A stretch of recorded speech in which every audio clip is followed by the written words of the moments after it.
Salut, c'est Gaëlle. Bienvenue sur Knit Spirit. Aujourd'hui, ça n'a aucun sens ce mot. Donc aujourd'hui plutôt, on se retrouve pour un tutoriel tricot et il va s'agir de monter des mailles.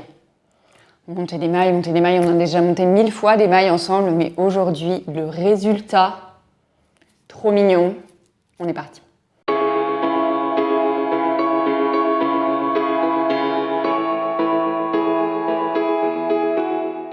Donc, ce que je vous propose aujourd'hui, c'est un montage dit tricoté, puisqu'on va utiliser les deux aiguilles.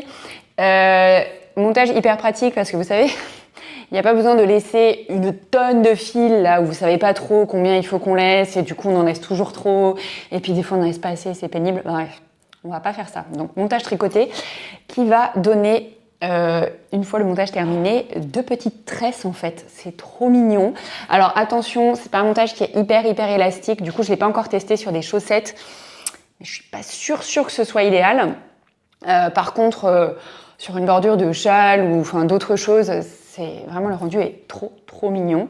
Quoi d'autre? Si, petit point technique au niveau du montage, par exemple si vous devez monter 10 mailles, on en monte. Enfin, je vais vous montrer quand on va le faire en fait. Mais en gros, on en monte 10 moins 1 parce qu'il va nous rester 2 mailles sur l'aiguille gauche qu'on va diminuer. Ça fera la maille supplémentaire qu'on va remettre sur l'aiguille droite. Donc, juste pour info. Et trêve de blabla, moi je vais changer l'angle de ma caméra. On est parti. Donc, comment est-ce qu'on procède? Il faut d'abord quand même monter 2 mailles sur notre aiguille gauche avant de commencer à tricoter. Donc, moi tout simplement, je fais comme un montage façon, vous savez, long tail Caston. Donc, c'est-à-dire que je vais faire une première boucle sur sur mon aiguille, et ensuite, si vous connaissez pas ce type de montage, je vous mettrai le lien dans la zone de description sous la vidéo, parce que sinon, si je ne réexplique pas ça, ça va être très long. Donc bref, ça c'est ma première maille, ça ce sera donc ma deuxième, et là on est parti. Donc, je vous disais, c'est un montage tricoté.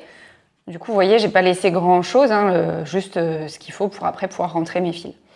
Je me rapproche. J'ai 2 mailles sur mon aiguille gauche et en fait, je vais toujours avoir 2 mailles sur mon aiguille gauche. Je viens placer mon aiguille droite pour la première maille qu'on va tricoter, enfin pour la première partie, entre le fil et l'aiguille gauche. Donc ça, c'est mon aiguille droite, elle est juste en dessous. Et en fait, je vais faire un jeté inversé sur cette aiguille droite. Comme ceci. Et je vais tricoter mes 2 mailles qui sont sur l'aiguille gauche. Donc attention à bien serrer, que ce ne soit pas trop lâche le petit jeté que vous venez de faire. Une maille, hop, et deuxième maille.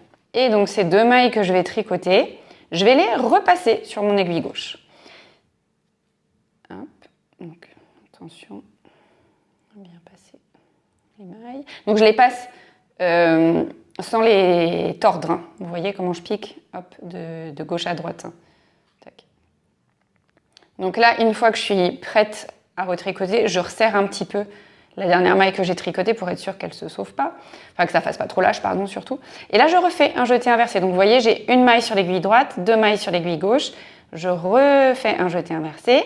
Et je retricote mes 2 mailles. Alors oui, l'inconvénient de ce montage, c'est qu'il est un petit peu fastidieux, parce que ce que je viens de vous montrer là, c'est ce qu'on va répéter tout du long. Donc, je tricote mes 2 mailles. Oula, j'ai un petit peu serré là, mais il faudrait que je fasse attention.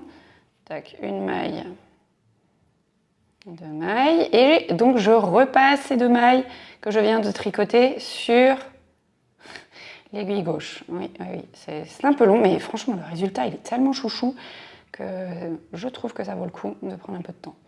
Bref, du coup, je me retrouve là. Qu'est-ce que je fais? Je resserre un petit peu, je fais mon jeté inversé et je retricote mes 2 mailles. Et donc, je vais répéter ça tout du long. Je vous le disais, donc si il faut monter 10 mailles, par exemple, sur votre ouvrage. Donc, alors, attendez, je repasse mes mailles pour que ce soit plus clair pour vous expliquer ce que je dois faire. Si je dois monter 10 mailles. Hop.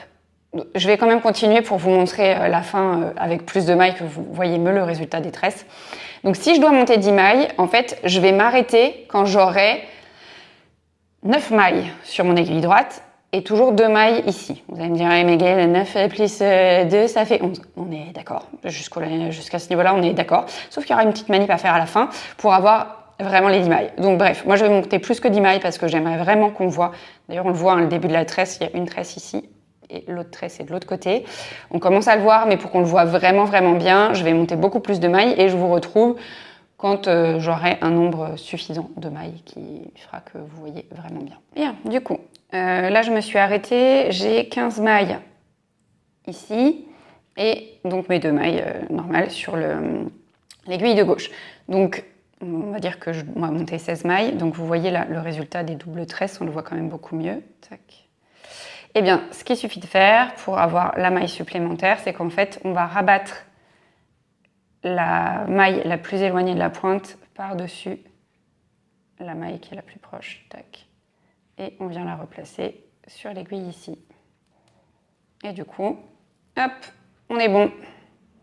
On a notre nombre de mailles avec notre tresse et on peut ensuite tricoter tout simplement son ouvrage. Voilà. Et voilà, j'espère que ce petit tutoriel vous aura plu.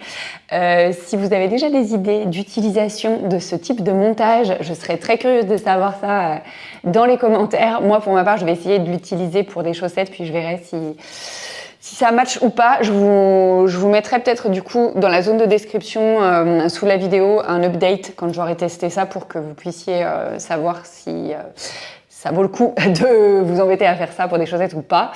Et voilà, et puis donc comme toujours, hein, si ça vous a plu, n'hésitez pas à me lâcher un pouce en l'air.